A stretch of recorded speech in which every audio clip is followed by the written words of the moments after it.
가슴 아픈 사건.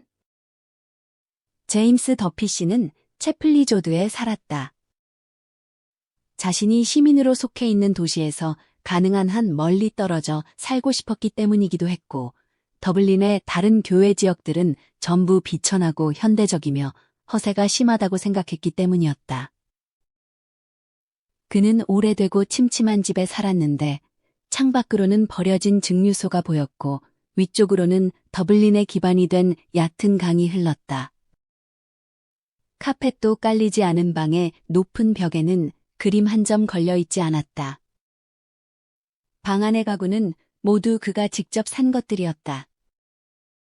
검은 철제 침대틀, 철제 세면대, 4개의 등나무 의자, 옷걸이, 석탄통, 벽로 가드와 불쏘시개, 그리고 2단 책상이 놓인 정사각형 탁자가 전부였다. 벽감에는 흰 나무 선반을 달아 책장을 만들었다. 침대에는 하얀 침구가 깔려 있었고 발치에는 검정과 진홍색이 섞인 담요가 덮여 있었다. 세면대 위에는 작은 손거울이 걸려 있었고 낮 동안에는 하얀 갓을 씌운 램프가 벽난로 선반 위에서 유일한 장식품 노릇을 했다. 흰 나무 선반 위의 책들은 아래에서 위로 갈수록 크기가 작아지도록 배열되어 있었다.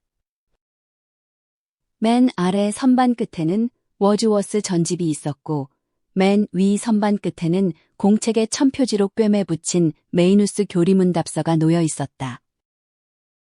책상 위에는 늘 필기구가 준비되어 있었다. 책상 안에는 하우프트만의 미하엘 크라머를 번역한 원고가 있었는데 무대 지시문은 보라색 잉크로 적혀 있었고 노쇠핀으로 묶인 작은 종이 뭉치도 함께 들어 있었다. 그는 이 종이들에 이따금 문장을 하나씩 적어 넣었는데 냉소적인 기분이 들었을 때는 바일 빈즈 위장약 광고 문구를 첫 장에 오려 붙이기도 했다. 책상 뚜껑을 열면 은은한 향기가 배어나왔다. 그것은 갓 깎은 삼나무 연필이나 풀병 혹은 그 안에 두고 잊어버린 채 너무 익어버린 사과의 향기 같았다. 더피 씨는 육체적으로나 정신적으로 무질서를 뜻하는 모든 것을 혐오했다. 중세의 의사라면 그를 토성적 기질을 가진 우울한 사람이라 불렀을 것이다. 그의 얼굴에는 그가 살아온 세월이 고스란히 담겨 있었고 피부는 더블린 거리처럼 갈색조를 띠었다. 길고 큼직한 머리 위로는 건조한 검은 머리카락이 자라 있었고 황갈색 콧수염은 인색해 보이는 입술을 다 가리지 못했다. 광대뼈 역시 그의 얼굴에 거친 인상을 더했다. 하지만 황갈색 눈썹 아래에서 세상을 바라보는 그의 눈매에는 거칠음이 없었다. 그 눈은 타인에게서 구원받을 만한 본성을 발견하기 위해 늘 깨어 있었지만 자주 실망하곤 하는 사람의 인상을 주었다. 그는 자신의 행동을 의구심 어린 눈초리로 곁눈질하며 자신의 육체와는 약간의 거리를 둔 채 살았다. 그에게는 기묘한 자서전적 습관이 있었는데 가끔 머릿속으로 자신에 대한 짧은 문장을 지어보는 것이었다. 그 문장들은 늘 3인칭 주어와 과거 시제 수러로 이루어져 있었다. 그는 거렁뱅이들에게 결코 적선하는 법이 없었고 튼튼한 개동백나무 지팡이를 짚으며 단호하게 걸었다. 그는 오랫동안 100억 거리에 있는 개인 은행의 출납개원으로 일해왔다. 매일 아침 그는 채플리조드에서 전차를 타고 시내로 들어왔다. 정오가 되면 낸 버큰의 집으로 가서 점심을 먹었다. 라거 맥주 한 병과 에로루트 비스킷 한 쟁반이 그의 식사였다. 오후 4시가 되면 그는 자유의 몸이 되었다. 그는 조지거리에 있는 식당에서 저녁을 먹었는데 그곳은 더블린의 사치스러운 젊은이들로부터 안전하다고 느꼈고 차림표도 정직하고 소박했기 때문이었다. 저녁 시간은 하숙집 여주인의 피아노 앞에서 보내거나 도시 외곽을 배회하며 보냈다. 모차르트 음악을 좋아한 덕분에 가끔 오페라나 콘서트에 가기도 했는데 그것이 그의 인생에서 유일한 일탈이었다. 그에게는 동료도 친구도 없었고 다니는 교회도 믿는 교리도 없었다. 그는 타인과의 어떠한 교류도 없이 영적인 삶을 살았으며 크리스마스에 친척들을 방문하거나 그들이 죽으면 묘지까지 운구해주는 정도가 고작이었다. 그는 고풍스러운 품위를 지키기 위해 이 두 가지 사회적 의무를 수행했을 뿐 시민 생활을 규제하는 관습에 그 이상의 양보를 하지 않았다. 그는 어떤 상황이 닥치면 자신이 은행을 털 수도 있다는 생각을 해보기도 했지만 그런 상황은 결코 일어나지 않았기에 그의 삶은 모험 없는 이야기처럼 평탄하게 흘러갔다. 어느 저녁 그는 로툰다 공연장에서 두 여인 옆에 앉게 되었다. 관객이 적어 한산하고 조용한 공연장은 실패를 예고하는 듯해 마음을 무겁게 했다. 그의 옆에 앉은 여인이 텅 빈 공연장을 한두 번 둘러보더니 말했다. 오늘 밤은 손님이 너무 적어서 안타깝네요. 텅 빈 좌석을 향해 노래해야 하는 사람들은 얼마나 힘들겠어요. 그는 그 말을 대화의 권유로 받아들였다. 그녀가 전혀 어색해하지 않는 것이 놀라웠다. 대화를 나누는 동안 그는 그녀를 기억 속에 영원히 고정해두려 애썼다. 옆에 있는 젊은 여자가 그녀의 딸이라는 것을 알았을 때 그는 그녀가 자신보다 한두 살 정도 어릴 것이라고 짐작했다. 한때 아름다웠을 그녀의 얼굴에는 지적인 기품이 남아 있었다. 강렬한 이목구비를 가진 달걀형 얼굴이었다. 눈은 아주 짙은 푸른색이었고 시선은 흔들림이 없었다. 그녀의 시선은 처음에는 도전적인 기운을 띠었지만 눈동자가 홍채 속으로 의도적으로 잦아드는 듯한 모습 때문에 혼란스러워 보였다. 그것은 아주 짧은 순간 그녀의 예민한 기질을 드러내는 듯했다. 하지만 눈동자는 금세 생기를 되찾았고 반쯤 드러났던 본성은 다시 신중함이라는 통치 아래로 숨어버렸다. 그녀의 풍만한 가슴을 감싸고 있는 아스트라칸 재킷은 그녀의 도전적인 분위기를 더욱 분명하게 부각했다. 몇 주 후 그는 얼스포트 테라스에서 진행된 콘서트에서 그녀를 다시 만났고 딸의 주의가 딴 데로 쏠린 틈을 타 친해질 기회를 잡았다. 그녀는 남편 이야기를 한두 번 꺼냈지만 그 어조가 경고처럼 들리지는 않았다. 그녀의 이름은 시니코 부인이었다. 남편의 고조 할아버지는 리보르노 출신이었다. 남편은 더블린과 네덜란드를 오가는 상선의 선장이었고 그들에게는 자식 하나가 있었다. 세 번째로 우연히 만났을 때 그는 용기를 내어 만남을 약속했다. 그녀는 나왔다. 그것이 수많은 만남의 시작이었다. 그들은 늘 저녁에 만났고 함께 걷기 위해 가장 한적한 장소들을 골랐다. 하지만 더피 씨는 비밀스럽게 행동하는 것을 싫어했다. 몰래 만날 수밖에 없는 상황에 처하자 그는 차라리 그녀가 자신을 집으로 초대하도록 종용했다. 시니코 선장은 더피 씨가 자신의 딸에게 관심이 있다고 생각하여 그의 방문을 환영했다. 그는 자신의 아내를 쾌락의 대상에서 진작에 제외해버렸기에 다른 누군가가 그녀에게 관심을 가질 것이라고는 꿈에도 생각하지 못했다. 그녀의 남편은 자주 집을 비웠고 딸은 음악 레슨을 하러 나갔기에 더피 씨는 부인과 단둘이 시간을 보낼 기회가 많았다. 두 사람 모두 이런 경험은 처음이었고 부적절하다는 자각도 없었다. 조금씩 그는 자신의 생각과 그녀의 생각을 얽어나갔다. 그는 그녀에게 책을 빌려주고 아이디어를 제공하며 자신의 지적인 삶을 그녀와 공유했다. 그녀는 그 모든 이야기를 들어주었다. 가끔 그는 자신의 이론에 대한 보답으로 그녀의 삶에 대한 이야기를 들려주기도 했다. 그녀는 거의 어머니 같은 세심함으로 그에게 마음을 활짝 열어보라고 권했고 그의 고해 신부 같은 존재가 되었다. 그는 그녀에게 한동안 아일랜드 사회당 모임에 나갔던 이야기를 해주었다. 흐릿한 석유등이 켜진 다락방에서 수십 명의 점잖은 노동자들 틈에 섞여 자신이 독특한 존재라고 느꼈던 경험이었다. 하지만 당이 세 파벌로 나뉘어 각자의 우두머리를 따라 흩어지자 그는 출석을 그만두었다. 노동자들의 토론은 너무 소심했고 임금 문제에만 지나치게 집착했다고 그는 말했다. 그는 그들이 완고한 현실주의자이며 자신들이 누릴 수 없는 여유의 산물인 정밀함에 대해 거부감을 느낀다고 생각했다. 그는 그녀에게 아일랜드에서 사회혁명이 일어나려면 앞으로 몇 세기는 걸릴 것이라고 말했다. 그녀는 왜 생각을 글로 쓰지 않느냐고 물었다. 그는 신중하지만 멸시하는 태도로 무엇을 위해서냐고 되물었다. 60초 정도를 연속해서 생각할 능력도 없으면서 말만 번드르르하게 하는 자들과 경쟁하기 위해서? 아니면 도덕은 경찰에게 맡기고 예술은 기획자에게 맡겨버리는 둔감한 중산층의 비판을 받기 위해서?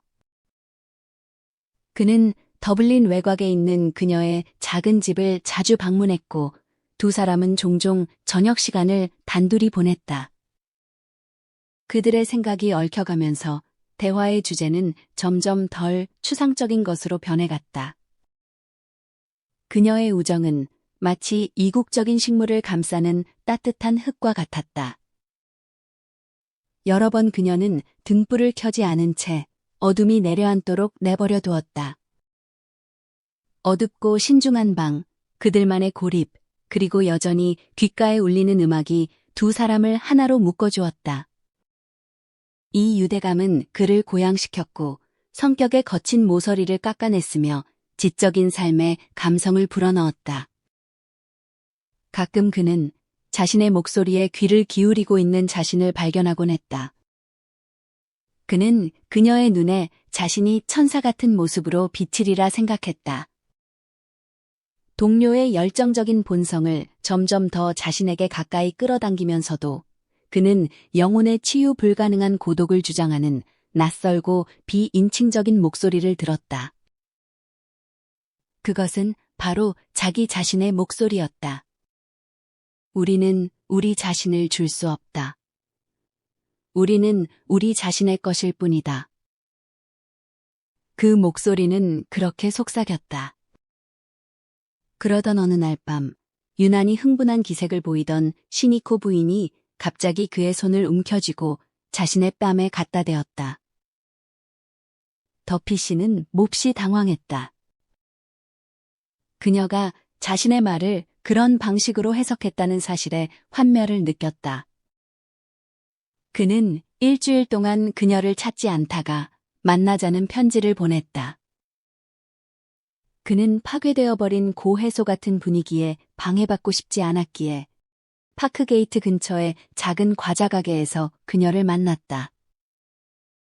차가운 가을 날씨였지만 그들은 추위도 잊은 채 거의 3시간 동안 공원길을 헤맸다. 그들은 관계를 끊기로 합의했다. 그는 모든 결합은 슬픔의 결속일 뿐이라고 말했다. 공원을 나왔을 때 그들은 전차를 향해 침묵 속에 걸었다. 하지만 그곳에서 그녀가 너무나 심하게 떨기 시작하자 그는 그녀가 쓰러질까봐 서둘러 작별 인사를 하고 떠났다. 며칠 뒤 그는 자신의 책과 악보가 담긴 소포를 받았다. 4년이 흘렀다. 더피 씨는 평탄한 예전의 삶으로 돌아왔다.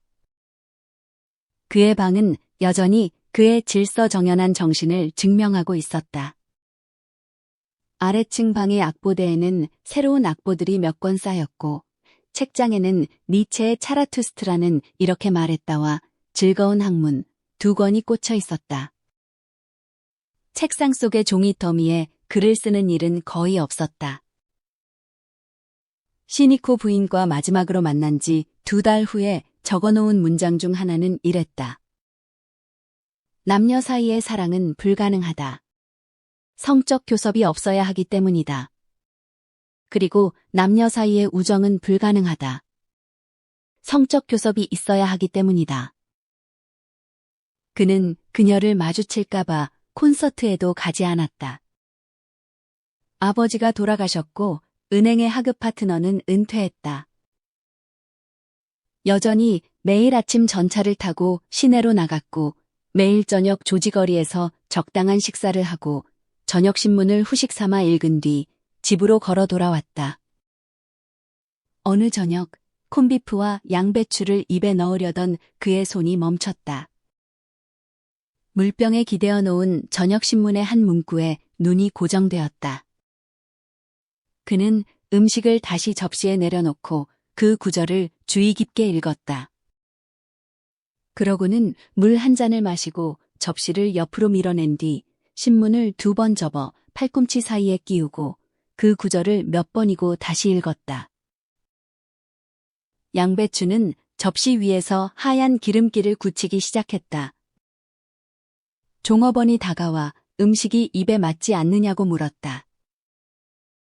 그는 아주 맛있다고 대답하고는 억지로 몇 입을 먹었다. 그러고는 식대를 지불하고 밖으로 나갔다. 그는 11월의 황혼 속을 빠르게 걸었다. 단단한 지팡이는 규칙적으로 땅을 때렸고 꽉 끼는 리퍼코트의 옆 주머니에서는 신문 뭉치가 삐져나와 있었다. 파크 게이트에서 채플리조드로 이어지는 한적한 길에 들어서자 그는 걸음을 늦췄다. 지팡이는 예전보다 덜 단호하게 땅을 짚었고 한숨 섞인 불규칙한 숨결이 차가운 공기 속에서 하얗게 응결되었다. 집에 도착하자마자 그는 침실로 올라가 주머니에서 신문을 꺼내 창가에서 흐려지는 빗줄기 아래에서 그 구절을 다시 읽었다.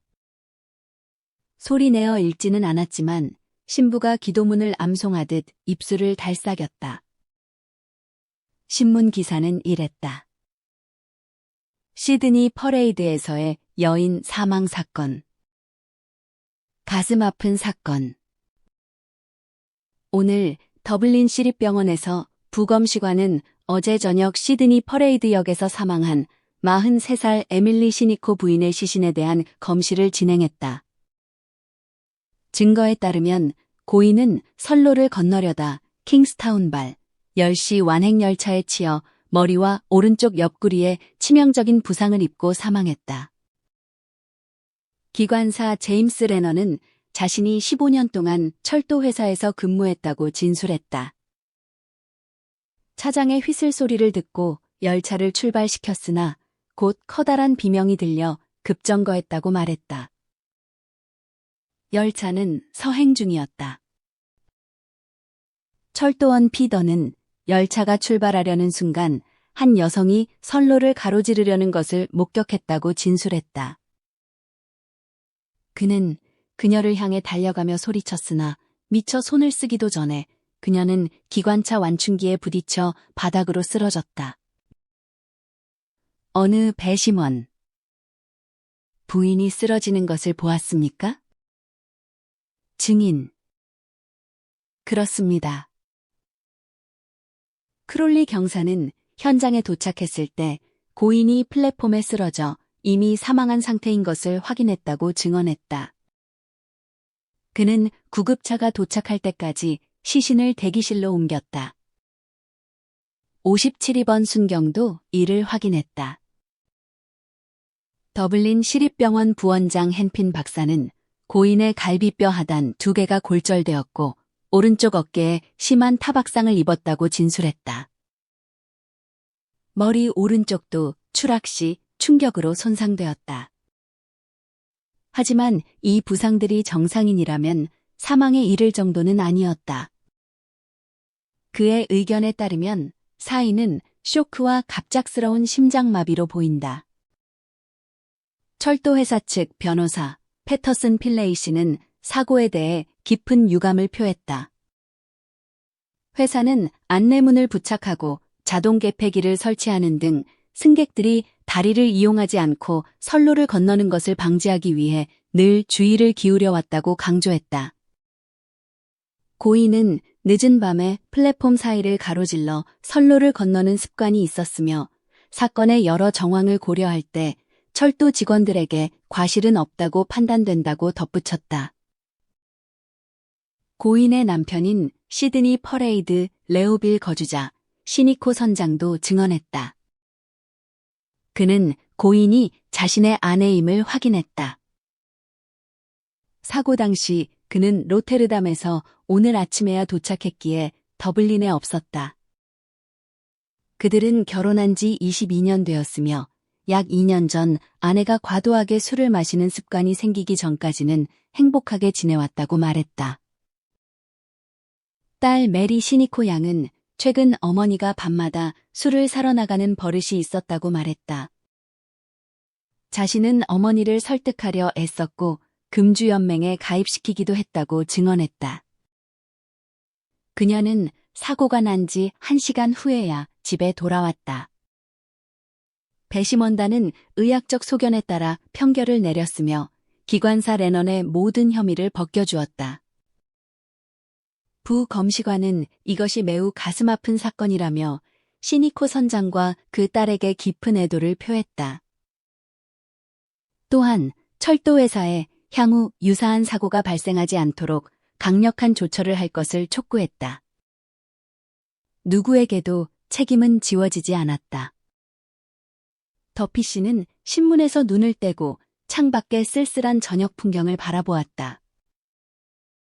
텅 빈 증류소 옆으로 강물이 고요히 흐르고 있었고 루칸 로드의 어느 집들에서 이따금 불빛이 보였다. 참으로 비참한 최후였다. 그녀의 죽음에 대한 이야기는 그를 혐오스럽게 했고 자신이 신성하게 여기는 것들을 그녀에게 이야기했다는 사실조차 혐오스럽게 느껴졌다. 보잘것없는 문구들, 공허한 애도의 표현들, 흔하디 흔한, 저속한 죽음의 세부사항을 감추기 위해 동원된 기자의 신중한 단어들이 그의 속을 뒤틀어 놓았다. 그녀는 자신을 타락시켰을 뿐만 아니라 그까지도 타락시켰다. 그는 그녀의 악덕이 만들어낸 불결하고 냄새나며 비참한 흔적을 보았다. 그의 영혼의 반려자라니. 그는 술집 주인이 채워주는 캔과 병을 들고 절뚝거리는 불쌍한 인간들을 떠올렸다. 정의로운 하느님, 어쩌면 저런 최후가 있단 말인가.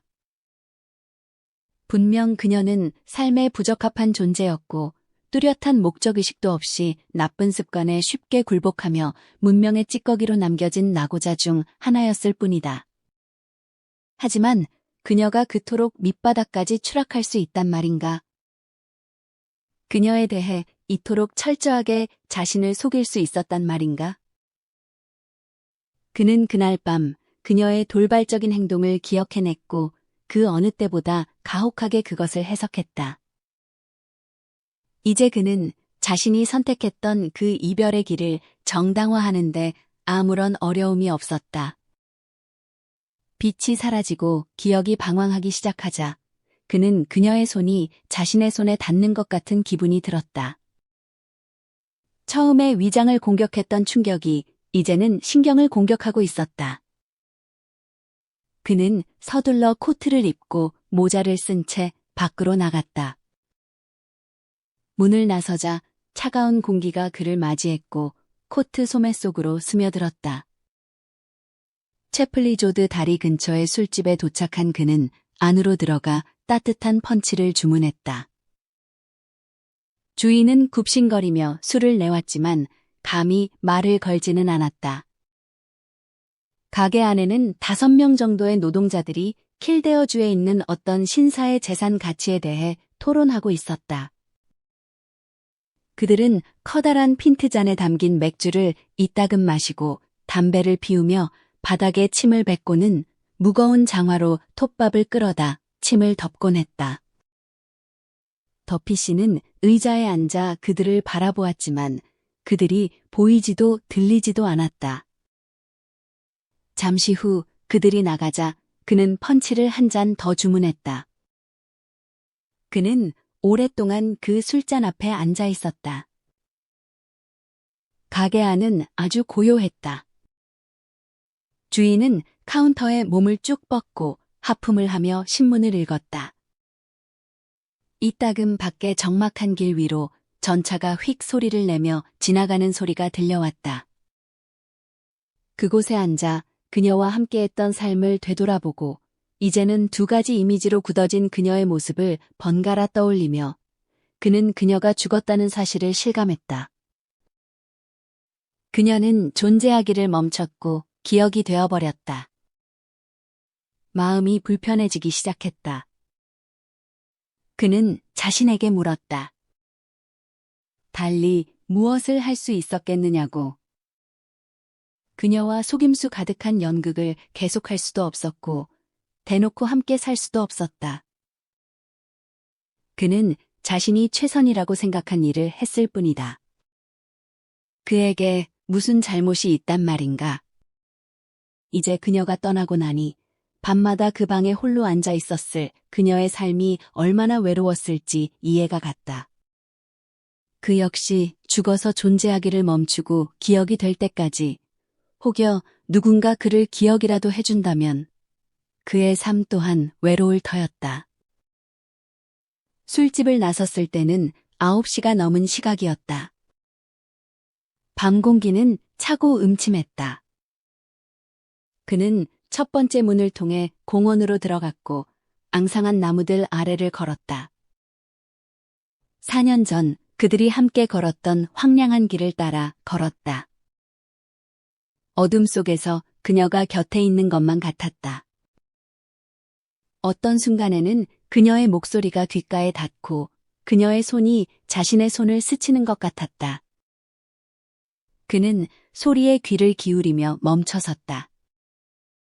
왜 그녀에게 삶을 허락하지 않았던가? 왜 그녀에게 사형 선고를 내렸던가?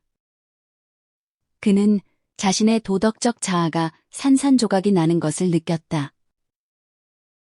매거진 힐의 정상에 올랐을 때 그는 멈춰서서 강을 따라 더블린 쪽을 바라보았다. 도시의 불빛들이 차가운 밤 공기 속에서 붉고 정답게 타오르고 있었다. 그는 경사면 아래를 내려다보았다.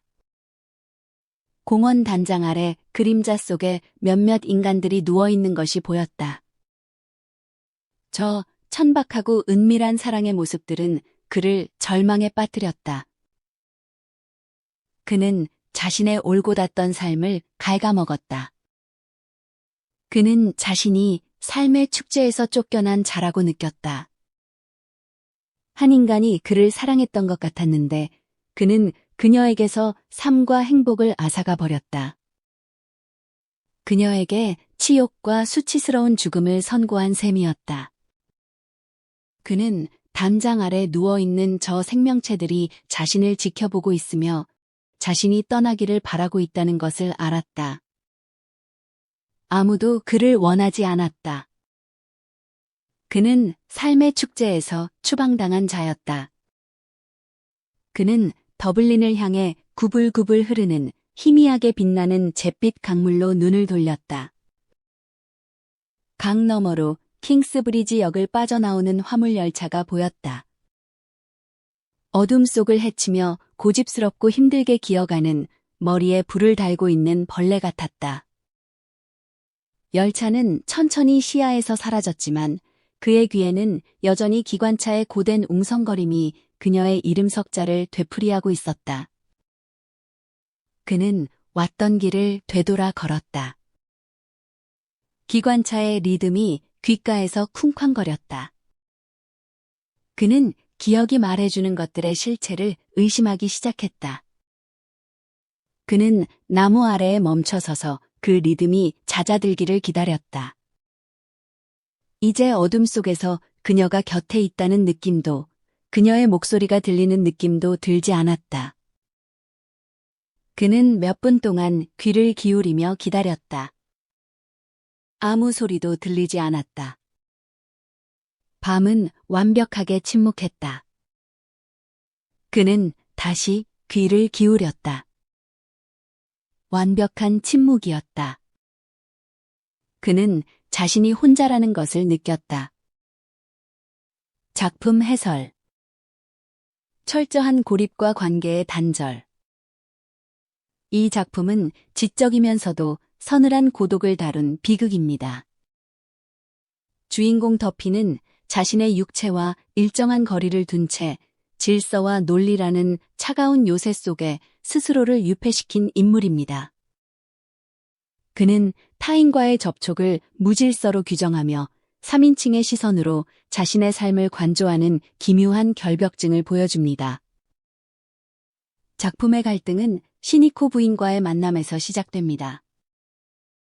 그녀는 더피의 메마른 영혼에 찾아온 유일한 구원의 기회였으나 더피는 그녀의 인간적인 열망을 논리적 오류로 치부하며 밀어냅니다. 그가 지켜내려 했던 도덕적 정직함은 결국 타인의 고통에 대한 무관심이자 자기 자신을 향한 사형 선고였음이 결말에 이르러 서서히 밝혀집니다. 4년 후 신문 부고기사를 통해 그녀의 비참한 최후를 접한 더피는 캄캄한 공원 언덕에서 마침내 근원적인 공포와 마주합니다. 멀어져가는 기차 소리가 그녀의 이름을 반복하며 귓가를 때릴 때 그는 자신이 삶의 축제에서 영원히 추방당한 구괴자임을 깨닫습니다. 작가는 이 작품을 통해 우리에게 많은 질문을 던집니다. 상처받지 않기 위해 모든 인간적 유대감을 거부한 삶이 과연 온전한 삶인가를 말입니다. 완벽한 정적 속에서 홀로 남겨진 더피의 마지막 뒷모습은 육체적 죽음보다 더 잔혹한 영혼의 마비가 무엇인지 우리에게 서늘하게 경고하고 있습니다.